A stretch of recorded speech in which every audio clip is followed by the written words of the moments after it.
আসসালামু আলাইকুম। আমরা বাঙালিরা আসলে এরকম কোয়ালিটির মানুষ।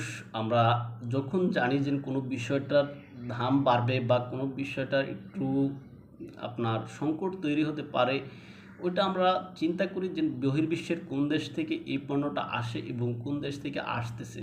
তারপর এটার উপরে ভিত্তি করে যখন দেখি যে সংকট তৈরি হতে পারে, তখন ওইটার বিষয়ে বা ওইটা মনে হয় যে আমার যদি পূর্বে ১ কেজি দরকার হতো ৫ দিনে, তখন আমরা ৫০ দিনে এটা কিনে রাখার জন্য আমরা হুমড়ি খেয়ে পড়ি। এরকম হচ্ছে আমাদের চরিত্র। কেননা আপনি দেখেন, বর্তমানে এই যে জ্বালানি তেলকে কেন্দ্র করে বা জ্বালানি যেই ডিজেল বা পেট্রোল আছে, সেই সমস্ত বিষয়গুলোকে কেন্দ্র করে আপনি দেখেন এই যে যেরকম একটা পরিস্থিতি তৈরি হচ্ছে, পাম্পে লম্বা লাইন দিয়ে দাঁড়িয়ে ঘন্টার পর ঘন্টা সময় অতিক্রম করে মানুষ যেভাবে তেলের জন্য দাঁড়িয়ে আছে। আবার কেউ কেউ এই যে তেল নিয়ে ড্রাম ভর্তি করে আপনার মজুত করতেছে। এই বিষয়গুলো নিয়ে দর্শক আমরা আলোচনা করব। আশা করি সম্পূর্ণ ভিডিওটা দেখবেন এবং আপনাদের মূল্যবান মতামত কমেন্ট বক্সে লিখে জানাবেন। দর্শক, বাংলাদেশের মানুষের আসলে প্রাকৃতিকগতভাবেই কেমন একটা প্যানিক ভাব থাকে সবসময়। কেননা আপনারা জানেন, কোনো বস্তু বা কোনো জিনিস বা কোনো দ্রব্য যেটা আপনি অতিরিক্ত ক্রয় করতে যাবেন, ওটার সরবরাহ বা চাহিদা বাজারে বৃদ্ধি পায়। আর পাওয়ার কারণে ওইটার কিন্তু যোগান কিন্তু কমে যায় সচরাচর। কারণ আপনি সবসময় যদি ১ কেজি করে কিনে অভ্যস্ত থাকেন, তাহলে বাজারে সরবরাহ কোয়ালিটি কিন্তু ওই রকমই থাকে। কিন্তু আপনি হঠাৎ করে ওই ১ কেজি থেকে হঠাৎ করে ৫ কেজি যখন ক্রয় করার জন্য আপনি উদ্গ্রীব হবেন বা উদ্ধৃত হবেন, তখন কিন্তু ওইটার সরবরাহ বাজারে ওই রকম থাকে না। তখন এই যে এটার বিক্রেতা যারা থাকে, তখন ওই পণ্যের দাম কিন্তু ১ টাকার পণ্য কিন্তু ২ টাকা করে দেয় বা ১ টাকার পণ্য ১.৫ টাকা করে দেয়, অর্থাৎ পণ্যের দাম বাড়িয়ে দেয়। আর এর কারণে ক্ষতিগ্রস্ত হয় যে সাধারণ মানুষ যারা রয়েছে তারা। এখন এইরকম বিষয়টি কিন্তু বর্তমানে বাংলাদেশের ডিজেল এবং পেট্রোলের ক্ষেত্রে চলতেছে। এখন এর কারণ হিসাবে বিশেষজ্ঞগণ যেটা বলেছেন যে মধ্যপ্রাচ্যের যেই যুদ্ধ চলমান ইরান এবং যুক্তরাষ্ট্রকে কেন্দ্র করে যে সংঘাত, সেই সংঘাতের কারণে ইরানের পক্ষ থেকে ইরান হরমুজ প্রণালী বন্ধ করে দিয়েছে। হরমুজ প্রণালী বন্ধ করে দেওয়ার কারণে সেখানে এই যে আপনার প্রায় ৩০০ থেকে ৩৫০ জাহাজ সেখানে আটকা রয়েছে। সেই আটকে থাকার কারণে সেই সমস্ত জাহাজগুলো বের হতে পারছে না।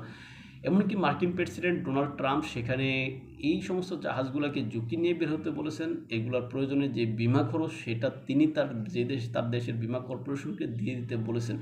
যদিও এই ক্ষেত্রে তার দেশের বিমা কর্পোরেশন এই বিষয়টা অস্বীকৃতি জানিয়েছে যে আমার কাছে যেই পরিমাণ অর্থ আছে, এটা দিয়ে আমি এত পরিমাণ জাহাজের বিমা কীভাবে করবো, ইত্যাদি ইত্যাদি আর কি কথাবার্তা।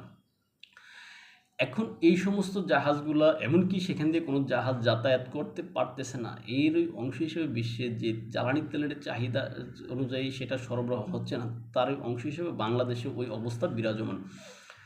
এখন বাংলাদেশের মানুষ এমনিই তো আপনার সাধারণভাবে যেটা বলে নাচনিয়া বুড়ি আরও পাইছে ঢোলের বাড়ি। এখন সেই ঢোলের বাড়ি পাওয়ার পরে এখন মানুষ এই যে তেল গ্যাস ক্রয়ের জন্য যেভাবে তারা হুমড়ি খেয়ে পড়েছে, সেই হুমড়ি খেয়ে যাওয়ার কারণে যে আমাদের যে চাহিদা, সেই চাহিদা অনুযায়ী কিন্তু সরবরাহ করা যাচ্ছে না। কেননা বাংলাদেশের যে পরিমাণ তেল মজুদ আছে, যেটা বিভিন্ন মাধ্যমগুলোতে, গণমাধ্যমগুলোতে জানানো হচ্ছে যে বাংলাদেশের চাহিদা অনুযায়ী সরবরাহ হচ্ছে না। কেননা বাংলাদেশের যে মজুদ রয়েছে জ্বালানি তেলের, সেটা সম্ভবত ৯ দিন বা ৭ দিনের কথা বলা হচ্ছে।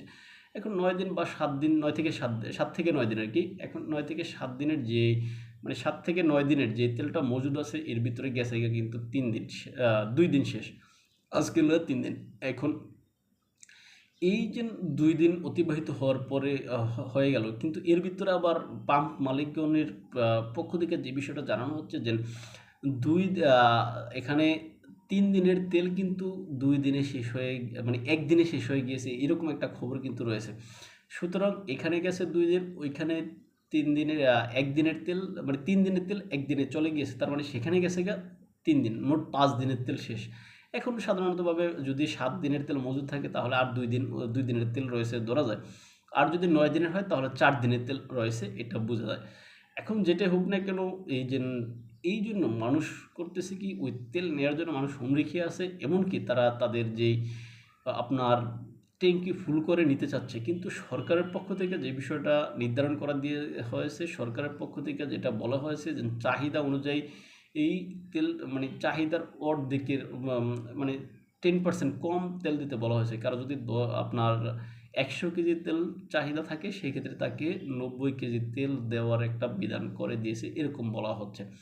এখন সব মিলায়া এই যে আপনার যে তেলের বাজার অস্থির এবং সেই তেল সংগ্রহের জন্য মানুষ যেভাবে ঘন্টার পর ঘন্টা লাইনে দাঁড়িয়ে গাড়ি এবং মোটরসাইকেলের যে লম্বা লাইন, এটা আপনি তেলের পাম্পের সামনে প্রায় 2 কিলোমিটার পর্যন্ত অবস্থা বিস্তৃত থাকে, এটা আপনি দেখবেন বা বুঝবেন।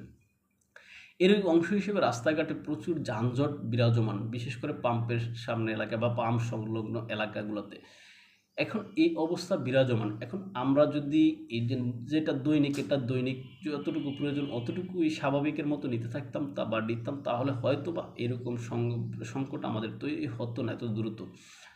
এখন বাংলাদেশ সরকার এই বিষয়ে কি করবে বা তাদের করণীয় কি, সে বিষয়ে হয়তো বাংলাদেশ সরকার বিবৃতি দিবে বা বাংলাদেশ সরকার কিছু করবে, কিন্তু আসলে যেই বিষয়টার ধারণা হচ্ছে বাংলাদেশের মানুষ অলরেডি প্যানিকড হয়ে গেছে। কেননা এই প্যানিকটার একটা কারণ, তাদের এই ভয় পাওয়ার একটা কারণ, যেটা হচ্ছে যে তারা মনে করতেছে তারা হয়তো তেল গ্যাস আর পাবে না, হয়তো বা ওই যুদ্ধ শেষ হওয়ার আগে। এখন বাংলাদেশের সাম্প্রতিক সময়ে মার্কিন যিনি এই যে সহকারী পররাষ্ট্রমন্ত্রী, যিনি পল কাপড় বাংলাদেশে আসলেন, তার সাথে যখন এই তেলের বিষয়টা নিয়ে আলোচনা করা হয়েছে, তখন তিনি কিন্তু একটা প্রস্তাব বাংলাদেশকে দিয়েছিলেন যে মার্কিন যুক্তরাষ্ট্র থেকে তেল ক্রয়ের জন্য।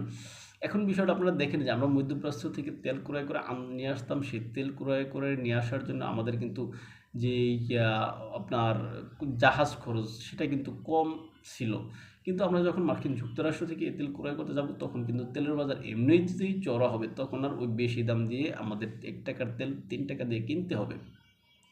ভারতের সাথে সম্ভবত আমাদের একটা ছোট্ট একটা পাইপলাইন রয়েছে, সেই পাইপলাইনটার কী অবস্থা সেটা হয়তো সরকার আপনার ভালোভাবে বর্ণনা করে না, হয়তো পরবর্তীতে দেখা যাবে। এখন যে বিষয়টা হচ্ছে এই যে আমরা যারা জনগণ রয়েছি, আমরা যদি নিজেদের যে সাধারণ দায়িত্বটা আমরা যদি পালন করি, আমরা এই যে হুজুগে বাঙালি হই বা হুজুগে কাজকর্ম না করে আমরা যদি স্বাভাবিকভাবে কর্ম করি, তাহলে কিন্তু এই সংকট তৈরি হতো না। আপনারা জানেন যে আমাদের ভিতরে এরকমও সৎ লোক রয়েছে, যারা এই যে সৎ লোকেরা তারা করতেছে কি, এই যে পানির ড্রামে করে আপনার তেল মানে মজুত করে রাখতেছে। এই মজুতদাররা আমাদের দেশটা ধ্বংস করে দিচ্ছে। এই মজুতদাররা তখন কি করবে, 1 টাকার তেল 5 টাকায় তারা কিন্তু পরবর্তীতে বিক্রি করবে। কিনবো কারা? আপনি, আমি, আমরা, অর্থাৎ আমাদের ভাই, কোনো ভাই এই যে তেল মনে করেন বেশি দামে বিক্রি করে সে লাভবান হবে, আবার আমাদের কোনো ভাই এই তেল বেশি দামে কিনতে গিয়ে বা কিনে সে তখন ক্ষতিগ্রস্ত হবে।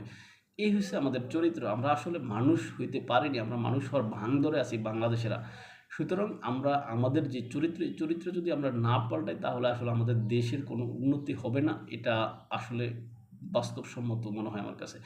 এখন যেটাই হোক না কেন, এই যে আপনি এই তেলের যেই বিষয়টা, এই বিষয়টাকে কেন্দ্র করে বাংলাদেশের মানুষের ভিতরে যে আতঙ্ক, সেই আতঙ্কটা আসলে শুধু আমার কাছে মনে হয় এটা যদি তারা নিজেরা স্বাভাবিকভাবে থাকতো, স্বাভাবিক আচরণ করতো, এটার সমস্যা আস্তে আস্তে সমাধান হয়ে যেতে যেতে আমাদের যতটুকু রিজার্ভ ছিল, যতটুকু মজুদ আছে, ওই মজুদ দিয়ে আমাদের কাজ চলে যেত বলে আমার মনে হয়। তাই ভালো থাকবেন সবাই, দেখো অন্য কোনো ভিডিওতে অন্য কোনো বিষয়ে।